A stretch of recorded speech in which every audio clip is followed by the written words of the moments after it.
안녕하세요. 저는 올해로 43살이 된 평범한 주부입니다. 남편과 결혼한 지는 어느덧 14년이 흘렀고, 눈에 넣어도 아프지 않을 중학생 딸아이 하나를 키우며 살고 있어요. 그저 남들처럼 평범하고 잔잔하게 흘러가던 제 인생이 송두리째 뒤집힌 건 바로 지난 가을이었습니다.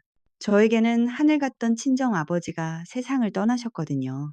저희 아버지는 평생을 성실함 하나로 버텨온 분이셨습니다. 작은 공장을 운영하시면서 저를 홀로 키우셨죠. 제가 초등학교 때 어머니가 돌아가신 뒤로 아버지께서는 제게 엄마의 빈자리가 느껴지지 않도록 무던히도 애쓰셨어요. 넉넉하고 화려한 살림은 아니었지만 제가 어디 가서 기죽지 않고 바꿈지 않으며 학교 다닐 수 있게 해주셨지요. 그런데 장례를 치르고 나서야 알게 되었어요. 아버지께서 제게 남겨주신 유산이 생각보다 훨씬 많다는 사실을 말이에요.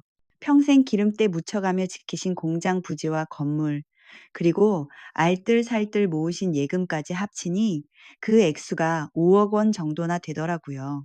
형제 하나 없는 외동딸이라 그 유산은 오롯이 제 몫이 되었습니다. 솔직히 말씀드리면 저는 그 큰 돈이 무서웠어요. 평생을 몇만 원, 몇십만 원에 벌벌 떨며 아껴 살던 주부가 갑자기 억소리 나는 돈을 손에 쥐게 되니 가슴이 쿵쾅거리고 겁부터 덜컥 나더라고요. 떨리는 마음을 진정시키고 남편에게 조심스럽게 유산 이야기를 꺼냈습니다. 그러자 남편은 제 손을 꼭 잡으며 따뜻하게 말해주더군요. 여보, 그 돈은 아버님이 평생 고생해서 물려주신 유산이니까 당신 통장에 잘 넣어도 알겠지?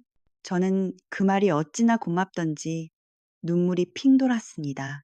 남편의 그 말이 진심이라고 철석같이 믿었으니까요. 하지만 며칠 뒤 상속 절차가 모두 끝나고 제 통장에 돈이 입금되고 나서야 깨달았습니다. 그 순간이 제 인생을 지옥으로 밀어넣는 불행의 시작이었다는 걸 말이에요. 본격적인 이야기를 시작하기 전 어디에서 듣고 계신지 댓글로 남겨주시고 구독과 좋아요로 응원해 주시면 감사드리겠습니다. 저의 결혼 생활은 겉보기엔 참 평범하고 잔잔했습니다. 남편은 번듯한 중견 건설회사 과장이었어요. 연봉이 5천만 원 정도 됐고 저는 마트 계산대에서 파트타임으로 일하며 한 달에 80만 원 남짓 벌어 살림에 보탰죠. 경기 외곽에 있는 2억짜리 전세 아파트였지만 우리 세 식구 몸 뉘일 곳 있고 무엇보다 빚이 없다는 게 참 감사했어요. 그게 제 유일한 자랑거리이자 안심이 되는 부분이었거든요. 홀로 되신 시어머니는 저희 집 근처 작은 원룸에 사셨어요. 시아버지가 10년 전에 돌아가시고 형편이 넉넉지 않으셔서 남편이 매달 30만 원씩 생활비를 드렸습니다. 저도 명절이나 생신 때면 빠짐없이 두둑한 용돈 봉투를 챙겨드렸고요. 그럴 때마다 시어머니는 제 손을 꼭 잡고 입이 마르도록 칭찬을 하셨어요. 아이고, 우리 며느리가 최고다. 요즘 애들 같지 않게 어쩜 이렇게 속이 깊니? 우리 아들이 전생에 나라를 구했나 보다. 너 같은 복덩이를 만난 거 보면 말이야. 처음엔 그 말이 참 듣기 좋더라고요. 시댁 식구들이 저를 진심으로 아껴주고 인정해주는 것 같아서 마음이 놓였거든요. 그런데 지금 돌이켜보면 그 칭찬 뒤에 숨겨진 뼈 있는 의도를 그때 알아차렸어야 했습니다. 한 5년 전쯤 일이었을 거예요. 명절이라 아침부터 시댁 좁은 부엌에 쭈그리고 앉아 하루 종일 기름 냄새 맡아가며 전을 부치고 있었어요. 허리가 끊어질 듯 아팠지만 며느리 돌이니 꾹 참고 일했죠. 그때 남편 사촌 동생이 결혼할 사람이라며 여자친구를 데리고 인사하러 왔더라고요. 시어머니는 그 아가씨를 보자마자 버선발로 뛰어나가 반기셨어요. 어머, 어머, 세상에 인형이 걸어 들어오는 줄 알았다. 예, 여기까지 오느라 얼마나 힘들었니? 어서 이리 와서 앉아라. 과일 좀 줄까? 그러고는 부엌 구석에서 기름땀 흘리고 있는 저를 쓱 보시며 대뜸 이러시더군요. 애미야, 여기 손님 오셨다. 얼른 손 씻고 차 좀 내오너라. 과일도 좀 예쁘게 깎고. 순간 서운한 마음이 울컥 들었지만 꾹 눌러 담고 웃으며 차를 내갔어요.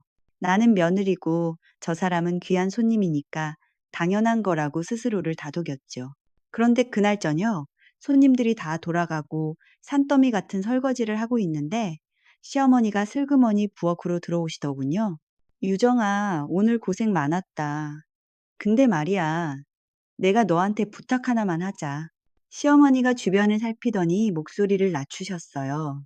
요즘 네 남편이 회사 일 때문에 죽을 상이더라. 실적이 안 좋아서 윗사람들 눈치 보느라 스트레스를 얼마나 받는지 얼굴이 반쪽이야. 애 학원비에 생활비에 돈 들어갈 때는 많은데 혼자 벌려니 얼마나 힘들겠니? 혹시 네가 일을 좀 더 늘려볼 생각은 없니? 저는 그 말을 듣고 덜컥 겁이 나서 얼른 대답했어요. 네, 어머님. 남편이 많이 힘들어하면 제가 마트 근무 시간을 더 늘려볼게요. 걱정 마세요. 그래, 역시 우리 며느리밖에 없다. 남의 집 귀한 딸 데려다가 이렇게 고생시키는데도 군소리 없이 남편 내조 잘해주니 내가 얼마나 고마운지 모른다. 그때 남의 집 딸이라는 말이 가슴에 콕 박혔지만 그저 나쁜 뜻은 아닐 거라고 애써 무시했습니다. 그렇게 몇 년이 흘렀어요. 저는 남편기 살려주겠다고 마트 근무를 늘려 손목이 시큰거릴 정도로 일하며 딸아이를 키웠습니다. 시어머니는 변함없이 저를 볼 때마다 우리 복덩이 며느리라며 치켜 세우셨고요. 저는 그게 진짜 사랑인 줄 알았습니다. 친정아버지가 돌아가시기 전까지는 말이죠. 작년 9월, 아버지가 공장에서 일하시다가 갑자기 쓰러지셨다는 연락을 받았어요. 청천벽력 같은 소식에 정신없이 병원으로 달려갔지만 뇌출혈로 쓰러지신 아버지는 이미 의식이 없으셨어요. 의사 선생님은 침통한 표정으로 고개를 저으셨죠. 보호자분, 마음의 준비를 하셔야 할 것 같습니다.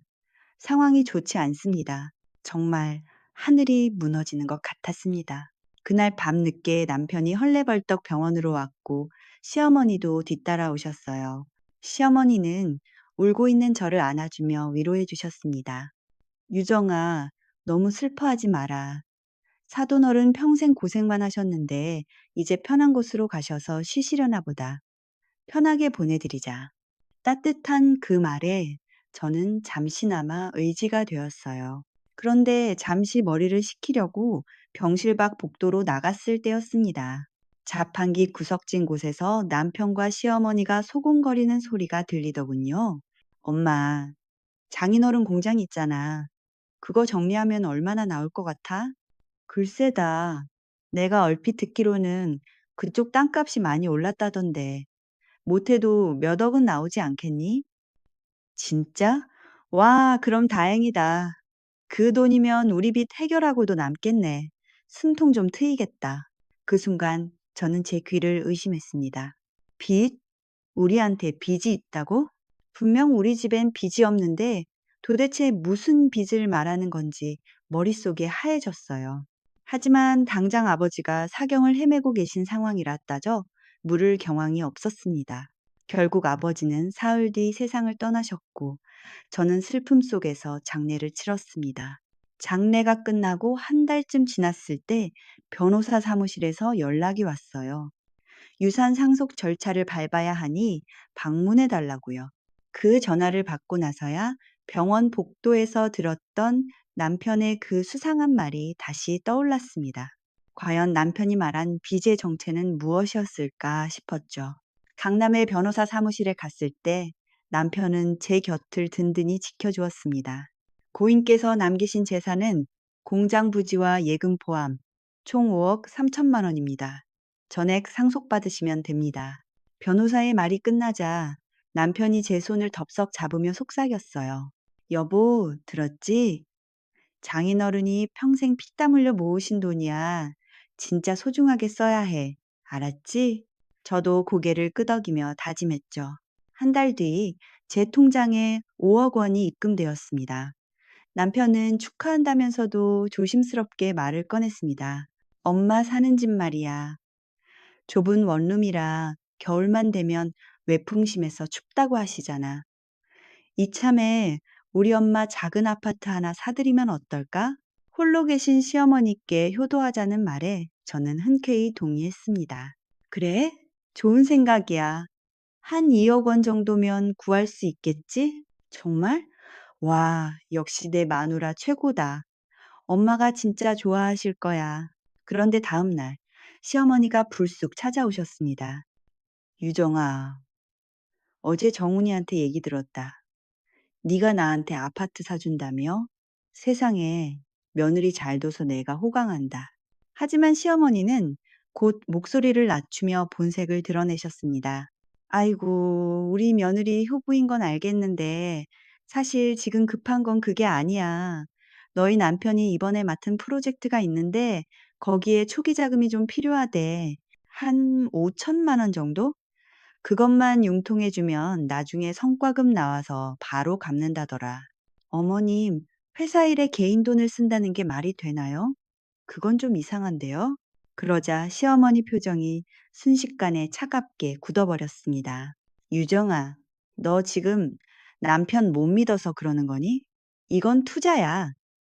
너 설마 친정한테 받은 돈이라고 혼자 꿀꺽하려는 신보냐? 가슴이 철렁했습니다. 어머님, 말씀을 왜 그렇게 하세요? 저 혼자 쓰려는 게 절대 아니에요. 그럼 뭐야? 남편이 죽겠다는데 모른 척 하겠다는 거야? 부부가 한 배를 탔으면 같이 노르져야지. 너만 배부르고 등 따시면 다냐고. 때마침 퇴근한 남편이 들어왔고 시어머니는 기다렸다는 듯 일러 바쳤습니다. 오냐 정훈아, 너 잘 왔다. 네 마누라가 너 안 도와준단다. 돈 5천만 원이 아까워서 벌벌 떠는 꼴 좀 봐라. 남편은 깊은 한숨을 내쉬며 변명했죠. 여보 미안해. 사실은 내가 회사에서 사활을 건 프로젝트를 맡았어. 성공하면 승진도 되고 성과급도 두둑하게 나와. 근데 초기 세팅 자금이 좀 급해서 당신한테 부담 주기 싫어서 말 안 했던 거야. 시어머니도 거들었죠. 유정아, 이건 우리 집안 전체가 걸린 문제야. 고작 5천만 원 가지고 째째하게 그러지 마라. 고작 5천만 원? 그 말에 마음이 약해져 결국 송금을 하고 말았습니다. 알겠어, 줄게. 대신 꼭 성공해야 해. 진짜? 고마워, 여보. 내가 꼭 대박 터트려서 몇 배로 불려올게. 사랑해. 일주일 후, 시어머니가 낯선 중년 여성을 대동하고 나타나셨습니다. 유정아, 인사해라. 여기 부동산 사장님이셔. 오늘 우리 집 좀 보러 왔다. 너 그 돈으로 좁은 내 집 살 게 아니라 아예 너희가 살 집을 사는 게 어떻겠니? 5억이면 번듯한 아파트 하나 살 수 있어. 아버지 유산으로 집 장만하면 친정아빠도 하늘에서 기뻐하실 거다. 안 그러니? 묘한 설득력에 고개를 끄덕이고 말았죠. 하지만 집을 보러 다니는 내내 시어머니는 제가 고른 집들은 거들떠보지도 않으셨습니다. 아이고, 여긴 너무 좁아 터졌다. 이 동네는 학군이 별로야. 좀 더 비싼 데로 가자. 결국 시어머니 손에 이끌려 계약하게 된 곳은 무려 4억 5천만 원짜리 아파트였습니다. 그래, 바로 이거다. 며느리야, 이 집으로 하자. 딱 내 스타일이네. 저는 머릿속으로 계산기를 두드려 보았어요. 어머님, 근데 5천만 원은 남편한테 줬고 집값이 4억 5천이면 세금 내고 복비 내면 남는 돈이 아예 없어요. 어머, 얘 돈은 있다가도 없는 거야. 집이 남는 장사지. 든든한 내 집 하나 생기는데 잔고가 뭐가 중요하니? 결국 홀린 듯 집을 샀고 제 통장에는 고작 3천만 원만이 덩그러니 남게 되었습니다. 아버지의 평생이 담긴 5억 원이 신기루처럼 사라지는 데는 단 2달도 걸리지 않은 것이었어요. 12월 초 칼바람 속에 이사한 새 아파트는 꽤 근사했어요. 남편이 집안을 둘러보며 제 어깨를 감싸 안았죠. 와, 여보, 진짜 좋다. 이제 우리도 새빵살이 청산하고 집주인 됐네. 이게 다 장인어른 덕분이야. 정말 감사하다. 그런데 짐 정리가 끝나갈 무렵 시어머니가 대뜸 안방을 가리키셨습니다. 오, 집 제법 잘 골랐네. 역시 내 눈은 정확하다니까. 예, 정훈아, 이 방은 내가 쓰마. 네, 어머니가요. 여기서 주무신다고요? 그래, 나도 이제 늙어서 혼자 살기 적적하고 힘들어. 넓은 집 놔두고 뭐하러 좁아 터진 원룸에 혼자 있니? 너희랑 같이 살면서 손녀딸 재롱도 보고 그러면 좋지. 당황한 제가 남편을 쳐다보자 남편이 기어들어가는 목소리로 말했습니다. 엄마, 그래도 우리랑 미리 상의를 좀 했어야 하는 거 아닌가요? 상의는 무슨 상의? 아들 집에 엄마가 들어와 사는데 허락이라도 받아야 하니? 유정아, 너 설마 시어머니랑 같이 사는 게 싫은 거니? 아니, 싫다기보다는 그럼 됐네. 군말 말고 방 비워놔라.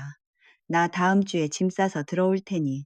시어머니는 폭탄 같은 선언만 남기고 가버리셨고 남편은 변명만 늘어놓았습니다. 미안해 여보. 엄마 성격 급하신 거 알잖아. 근데 긍정적으로 생각해보자. 엄마가 같이 계시면 수진이도 봐주실 거고 살림도 도와주실 테니까 당신도 편할 거야. 전혀 편할 것 같지 않았지만 좋은 게 좋은 거라고 꾹 참았습니다. 하지만 일주일 뒤 시작된 동거는 첫날부터 예고 없는 시집살이였죠. 유정아, 저녁 뭐 먹을 거니? 아, 날도 춥고 해서 김치찌개 끓이려고요. 찌개? 난 별로다. 이사도 했는데 고기 좀 구워 먹자. 기름칠 좀 해야지.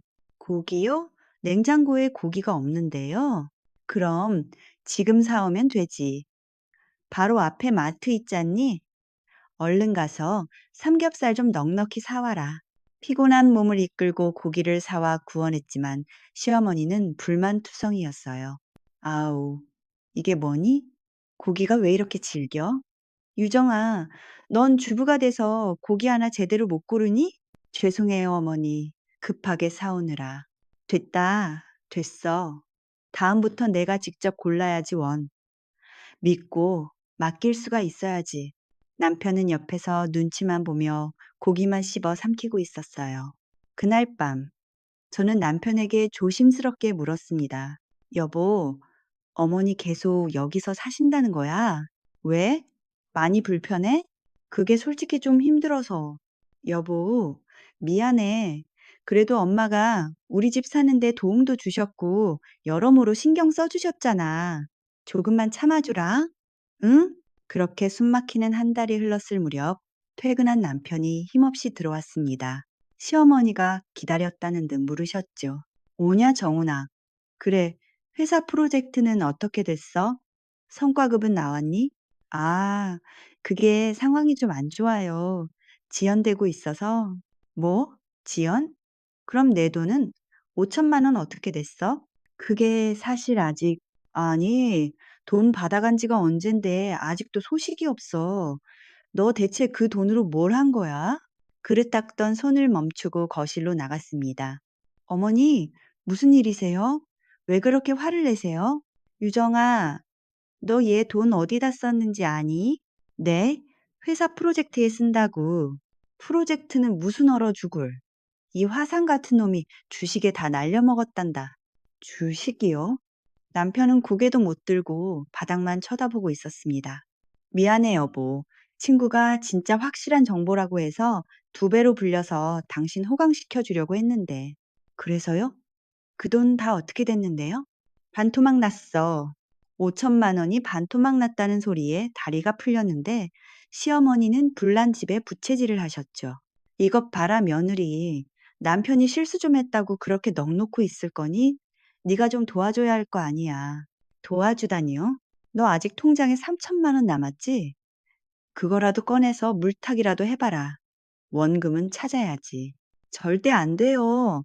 그 돈은 우리 수진이 학비랑 생활비예요. 건들 수 없어요. 시어머니 표정이 싸늘하게 식었습니다. 유정아, 너 지금 가족보다 돈 몇 푼이 더 중요하니? 어머니, 그게 아니라. 그럼 뭐야? 남편이 죽을 맛인데 나 몰라라 하고 너만 돈 움켜쥐고 살겠다는 신보냐? 남편까지 제 발치에 매달려 애원했어요. 여보, 제발 내가 진짜 잘못했어. 근데 이번엔 달라. 친구가 내부 정보 확실한 거라고 했어. 3천만 원만 더 넣으면 한 달 안에 5천 회복할 수 있대. 응? 여보, 이미 한 번 속았잖아. 이번엔 진짜야. 맹세해. 유정아, 부부가 서로 못 믿으면 끝장이다. 마지막 기회라고 생각하고 눈 딱 감고 도와줘라. 숨이 턱 막혀왔습니다. 결국 저는 또다시 바보처럼 통장을 열어 2천만 원을 보내주었습니다. 이게 정말 마지막이에요. 고마워, 여보. 진짜 고마워. 내가 꼭 갚을게. 하지만 한 달 뒤, 퇴근한 남편의 얼굴은 흑빛이었습니다. 여보, 설마 또 잃었어요? 남편은 말없이 고개를 떨궜습니다. 2천만 원이 고스란히 공중분해된 것입니다. 제 통장에는 이제 1천만 원만이 초라하게 남았죠. 5억 원이 1천만 원 푼돈이 되기까지 고작 석 달. 그날 밤 화장실 수돗물을 틀어놓고 소리 죽여 울며 돌아가신 친정 아버지께 용서를 빌었습니다. 아빠 죄송해요. 못난 딸이 아빠가 주신 돈 다 날렸어요. 다음 날 아침 퉁퉁 부은 눈으로 앉아 있는데 시어머니가 아무렇지 않게 말씀하시더군요. 유정아, 너 얼굴이 왜 그 모양이니? 무슨 일 있니? 아니에요, 어머니. 그래? 별일 없으면 오늘 저녁에 내 친구들 좀 부를까 한다. 음식 좀 푸짐하게 준비해라. 알았지? 네? 시어머니는 흐뭇한 미소를 지으셨죠. 우리 며느리는 참 순하고 착해서 좋아. 군소리 없이 다 해주니까 내가 업고 다녀야 해. 그날 저녁, 저는 20만 원이 넘는 장을 봐서 상다리가 부러지게 차려냈습니다. 시어머니는 친구들 앞에서 어깨를 으쓱하며 자랑을 늘어놓으셨습니다. 우리 며느리 솜씨 좀 봐. 요리를 얼마나 잘하는지 몰라. 내가 며느리 복은 타고났다니까. 어머, 진짜 그러네. 듣자 하니 사돈댁이 부자라면서 유산도 5억이나 받았다며? 시어머니가 호탕하게 웃으며 대답하셨습니다. 에이, 그게 뭐 며느리 돈인가. 시집 왔으면 다 우리 집안 돈이지. 며느리 주머니가 곧 내 주머니 아니겠어? 그 말을 듣는 순간 등줄기에 소름이 돋았습니다. 저는 그들에게 가족이 아니라 그저 돈을 가져다 바치는 호구였던 것입니다. 한 달 후 남편이 또다시 손을 벌렸습니다. 여보, 통장에 돈 좀 남았지? 1천만 원 남았어. 그거 나 좀 급하게 빌려줄 수 있어? 이번엔 저도 남편을 빤히 쳐다보며 단호하게 잘라 말했습니다. 여보, 안 돼. 이게 정말 마지막 남은 돈이야. 수진이 학원비랑 우리 생활비 비상금이란 말이야. 아, 알지. 아는데 회사에서 급한 불이 떨어져서 그래. 이번 달 카드값 결제일인데 구멍이 났어. 카드값이요? 대체 카드를 얼마나 썼길래 구멍이 나. 남편이 슬그머니 시선을 피하며 고개를 푹 숙이더군요. 300만 원. 뭐라고? 아니, 뭐에 그렇게 많이 쓴 거야?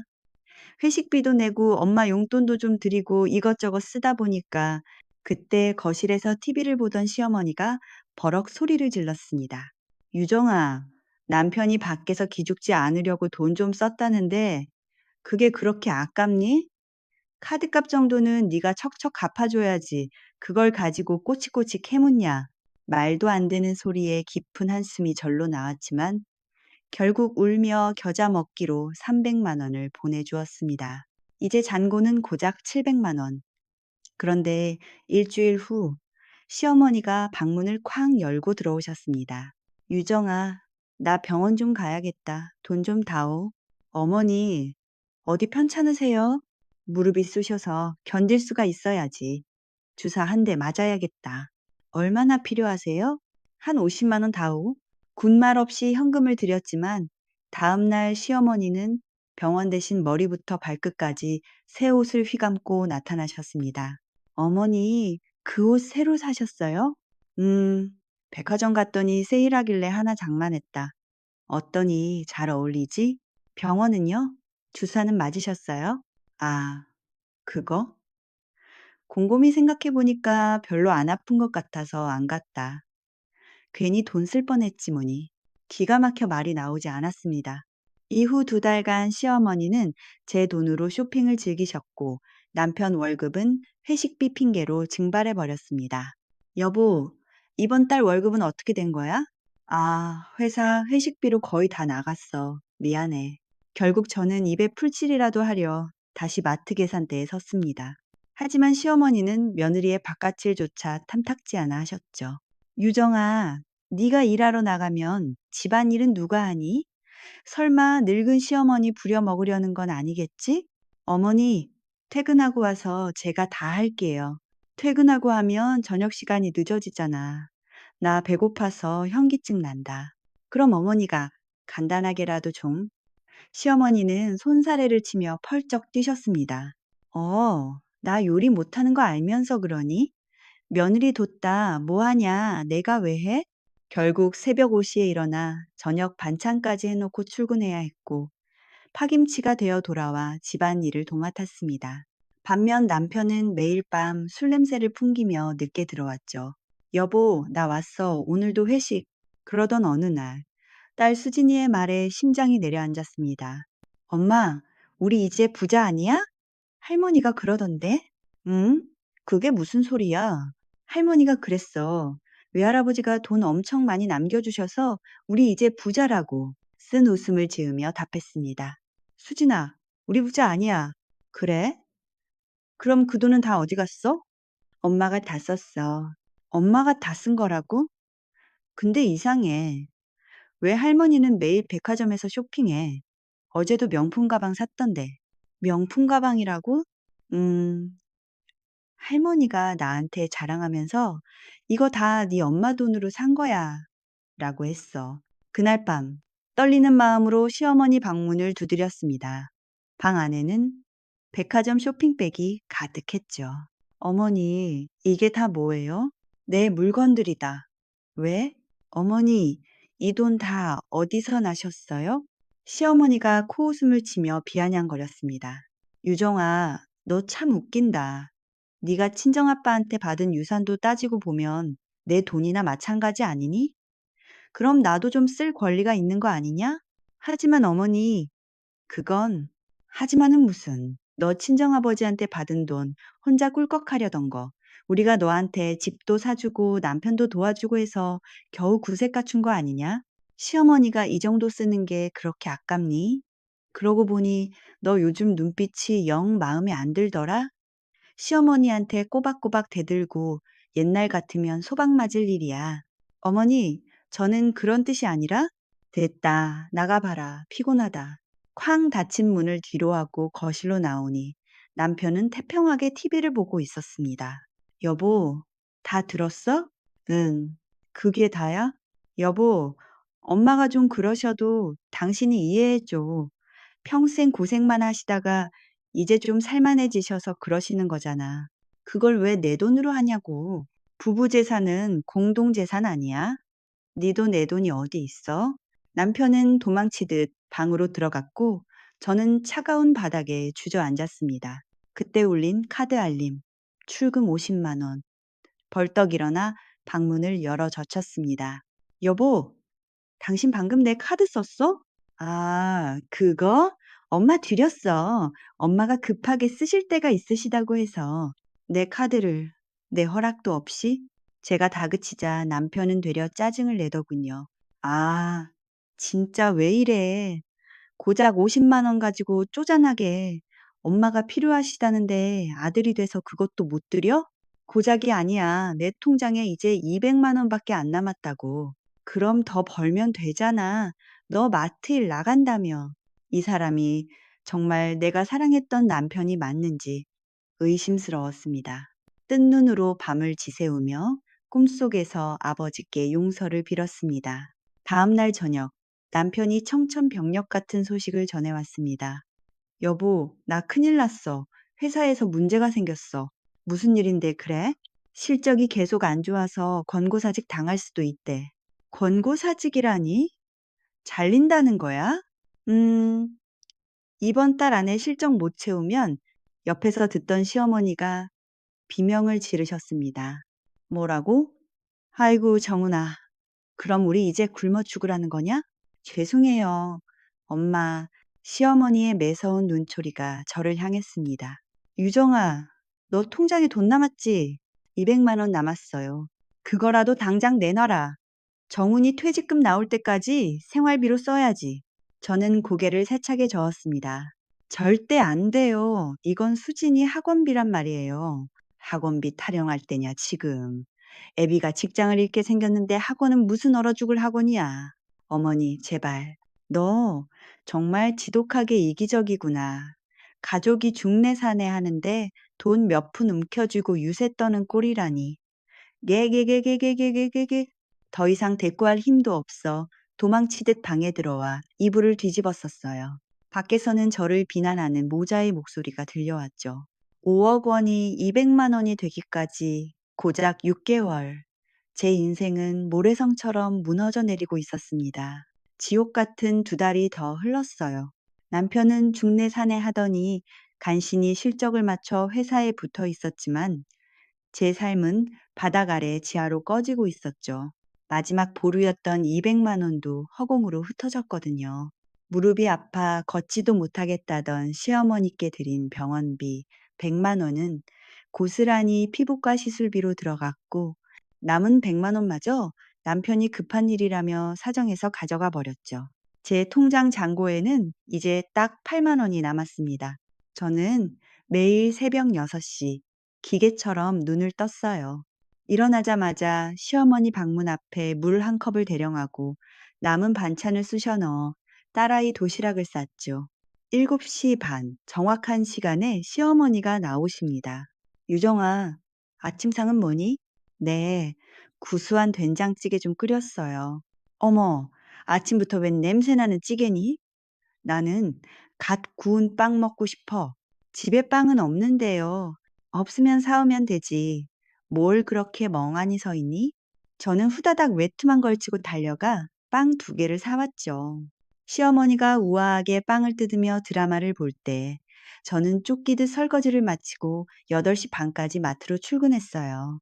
계산대 의자에 앉아 쉴 새 없이 물건을 찍는 기계가 되어 한 달 꼬박 일에 손에 쥐는 돈은 80만 원. 점심은 식대를 아끼려 1,500원짜리 삼각김밥으로 때우며 버텼습니다. 오후 6시 파김치가 되어 귀가하면 시어머니가 기다렸다는 듯 말씀하십니다. 유정아, 배고파서 현기증 난다. 저녁은 언제 줄 거니? 지금 바로 할게요. 옷만 갈아입고요. 텅 빈 냉장고를 뒤져 말라 비틀어진 계란과 두부로 또 찌개를 끓여냅니다. 아우, 지겨워. 또 김치찌개야? 내가 며칠 전부터 고기 먹고 싶다고 했잖니. 어머니, 죄송해요. 다음 주에 제 월급 나오면 그때 꼭 사드릴게요. 집안꼴 잘 돌아간다. 남편이 돈을 못 벌어오면 며느리라도 살림을 잘해야지. 내가 전생에 무슨 죄를 지어서 말년에 이 고생인지 모르겠다. 저는 대꾸할 기운조차 없어 묵묵히 저녁상을 치우고 빨래를 돌렸죠. 밤 9시가 되어서야 남편이 도둑고양이처럼 들어왔어요. 나왔어. 왔어? 밥은? 냉장고에 있어. 데워 먹어. 남편은 말없이 밥을 꾸역꾸역 먹고는 씻지도 않은 채 방으로 들어가 핸드폰만 들여다봤어요. 미안하다. 고생한다. 말 한마디 없는 남편. 밤 11시. 식구들이 잠들면 저는 보일러도 틀지 않은 욕실에서 찬물로 샤워를 했죠. 거울 속에는 43살이 아닌 50살은 되어 보이는 낯선 여자가 서 있었어요. 탄 눈, 푸석한 머리카락, 로션 한 번 못 발라 쩍쩍 갈라진 피부. 불과 8개월 전 부자 며느리였던 저는 이제 돈 떨어진 식모일 뿐이었습니다. 어느 날 저녁, 숙제를 하던 수진이가 문득 물었습니다. 엄마, 우리 이번 방학 때 여행 갈 수 있어? 친구들은 다 해외여행 간다는데 아빠랑 한번 얘기해봐. 아빠는 맨날 바쁘다고만 하잖아. 그럼 다음에 가자. 이번엔 좀 힘들 것 같아. 수진이는 시무룩해져서 고개를 끄덕이더니 다시 입을 열었어요. 엄마, 근데 우리 집 왜 이렇게 됐어? 가슴이 철렁했습니다. 그게 무슨 말이야. 예전엔 할머니랑 같이 안 살았고 아빠도 일찍 들어와서 놀아줬잖아. 엄마도 맨날 웃었는데 지금은 엄마가 하나도 안 웃어. 아이의 전곡을 찌르는 말에 할 말을 잃고 저는 수진이를 와라 끌어안았어요. 아니야, 괜찮아. 곧 다시 좋아질 거야. 엄마 믿지? 하지만 그 말은 희망 없는 거짓말이었습니다. 주말 아침, 시어머니가 화려한 등산복을 입고 나오셨어요. 유정아, 나 오늘 친구들이랑 단풍놀이 겸 등산 가기로 했다. 김밥 좀 예쁘게 싸줘라. 네? 새벽부터 일어나 재료비 10,000원을 들여 김밥 10줄을 말았습니다. 그래, 고맙다. 역시 우리 며느리가 착해. 친구들한테 며느리 자랑 좀 해야겠다. 시어머니가 나가고 텅 빈 거실, 창밖엔 벚꽃이 흐드러지게 피어 있었어요. 예전 같으면 꽃구경 갔을 텐데, 이제는 저걸 보러 갈 시간도 돈도 마음의 여유도 없다는 사실이 서글퍼지더라고요. 멍하니 앉아 있는데 마트 매니저님에게 전화가 왔습니다. 네, 여보세요. 쉬는데 죄송해요. 다음 주 월요일에 창고 재고 정리가 있는데 혹시 나오실 수 있으세요? 아, 네, 나갈게요. 감사합니다. 그날은 힘든 일이니까 수당 챙겨서 더 드릴게요. 전화를 끊고 생각했습니다. 수당. 기껏해야 2만 원 더 나오겠지만 수진이 문제집은 사줄 수 있겠다는 생각이 들더군요. 나 언제까지 이렇게 살아야 하지? 끝이 있기는 한 걸까? 아무도 대답해주지 않는 질문을 허공에 던지며 그저 숨만 쉬고 있었어요. 아버지가 돌아가신 지 어느덧 1년. 5억이라는 큰 돈은 신기루처럼 사라졌고 제 인생도 그 돈과 함께 증발해버린 것 같았습니다. 모든 걸 뺏기고도 순종하며 사는 껍데기뿐인 며느리의 삶만 남은 채로요. 5월의 어느 날 마트 계산대에서 일하던 중 수진이에게 전화가 걸려왔어요. 엄마, 나 학교에 있는데 배가 너무 아파. 배가 찢어질 것 같아. 수진아, 많이 아파? 지금 어디야? 보건실인데 선생님이 병원 가야 할 것 같대. 사색이 되어 달려가니 아이는 식은땀을 흘리며 배를 움켜쥐고 있었죠.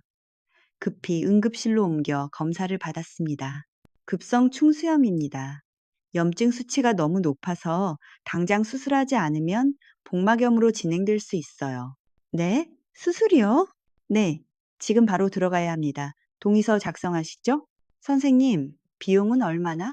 수술비랑 입원비까지 해서 대략 300만 원 정도 예상하셔야 합니다. 300만 원. 제 통장 잔고는 단돈 8만 원 뿐이었습니다. 눈앞이 캄캄해져 떨리는 손으로 남편에게 전화를 걸었어요.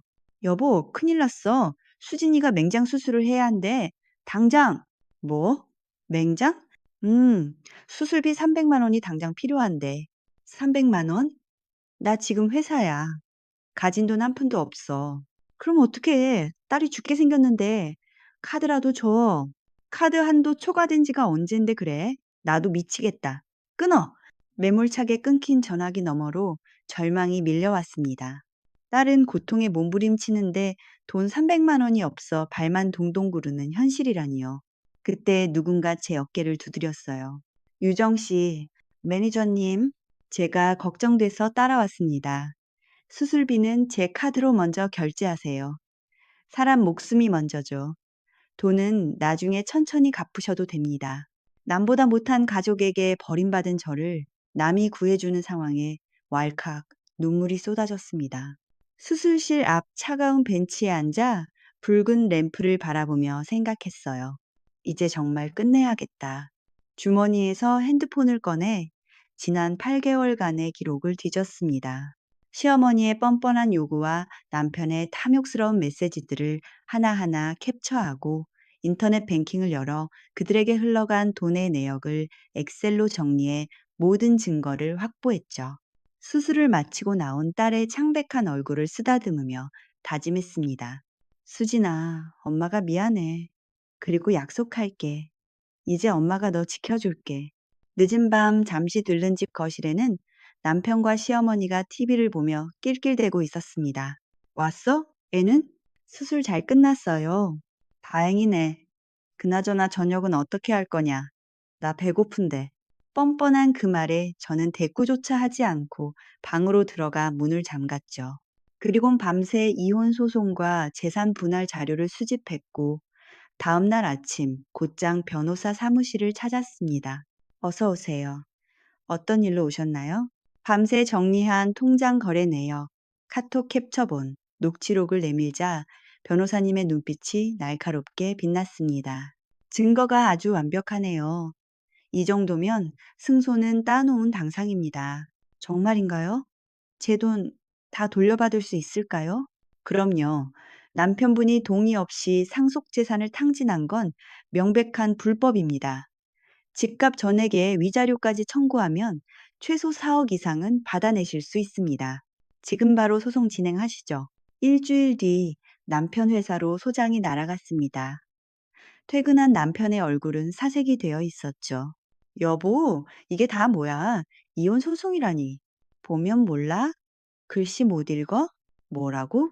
이혼? 얘가 지금 미쳤나? 네가 지금 제정신이니? 펄쩍 뛰는 시어머니와 남편을 차갑게 노려보며 또박또박 말했어요. 네, 아주 제정신이에요. 8개월 만에 정신이 번쩍 드네요. 제 돈 다 돌려받을 겁니다. 네 돈? 웃기고 자빠졌네. 시집 왔으면 다 우리 집안 돈이지. 네 돈이 어딨어. 착각하지 마세요. 그 돈 제 아버지 유산이고 법적으로 제 특유 재산인 거 모르셨어요? 그리고 이 집 제 명의인 거 아시죠? 무슨 소리야? 공동명의 하기로 했잖아. 공동명의. 당신이 내 서명 위조해서 서류 낸 거 다 들통났어. 변호사가 이미 사문서 위조로 고소장 접수했으니까 경찰서 가서 조사나 잘 받아. 남편은 다리에 힘이 풀려 주저앉았습니다. 여보, 내가 잘못했어. 한 번만 봐줘. 응? 잘못? 이제 와서? 늦었어. 당신이 수진이 수술비 없다고 매몰차게 전화 끊었던 그때 이미 끝난 거야. 저는 짐을 챙겨 들고 현관으로 향했어요. 당장 이 집에서 나가라고 하고 싶지만 법적으로 쫓아내는 게 더 확실하니까 일단 내가 나갈게. 법원 등기나 잘 받아도. 저는 현관으로 걸어 나가며 시어머니의 통곡 소리를 뒤로하고 문을 닫았습니다. 호텔로 돌아와 잠든 수진이 옆에 누워 창밖을 바라보았습니다. 까만 밤하늘에 반짝이는 별 하나가 꼭 친정아빠 같아서 그제야 편안한 미소를 지을 수 있었습니다. 아빠, 이제 진짜 시작이에요. 지켜봐 주세요. 판결은 예상대로 저의 완승이었습니다. 집은 제 단독 명의로 남편은 위자료 5천만 원 지급해야 했고 시어머니는 부당이득금 1억 원을 반환해야 했죠. 법원을 나서는데 남편이 다급하게 쫓아오더군요. 여보, 제발 살려줘. 5천만 원은 너무 커. 나 빚쟁이 되게 생겼어. 그걸 어떻게 갚아? 당신이 내 돈 7천만 원 쓸 때는 갚을 생각 안 했나 보네? 그건 미안해. 진짜 미안해. 저는 대꾸 없이 돌아섰습니다. 이번엔 시어머니가 울부짖으며 달려들었어요. 애미야, 1억을 내가 무슨 수로 갚니? 이 늙은 시엄이 죽으라는 거냐? 어머니, 제 5억 공중분해될 땐 제 생각 하나도 안 하셨잖아요. 이 피도 눈물도 없는 것, 은혜를 원수로 갚아도 유분수지. 대답할 가치도 없어 그대로 차를 탄 채 백미러로 보니 두 사람은 길 한복판에 덩그러니 서 있었어요. 남편은 고개를 푹 숙이고 시어머니는 하늘을 향해 삿대질하며 통곡하고 있었죠. 저는 미련 없이 엑셀을 밟았습니다. 그로부터 한 달 뒤, 저는 모든 정리를 마쳤죠. 이혼 신고를 하고 집을 팔아 4억 7천만 원을 손에 쥐었고 남편과 시어머니에게 받을 돈까지 합치면 총 6억 2천만 원. 아버지가 남겨주신 유산보다 더 많은 돈이 되었습니다. 남편은 월급 차압으로 매달 100만 원씩 10년을 갚아야 했고 수입이 없는 시어머니는 살던 원룸 전세금 3천만 원을 압류당했습니다. 나머지 7천만 원은 식당 설거지 일을 하며 매달 50만 원씩 갚기로 했죠. 칠순 노인한테는 너무하다는 친구도 있었지만 저는 단호해져요. 43살 며느리가 마트 알바하며 하루 한 끼 먹을 때 눈 하나 깜짝 안 하셨던 분이었으니까요.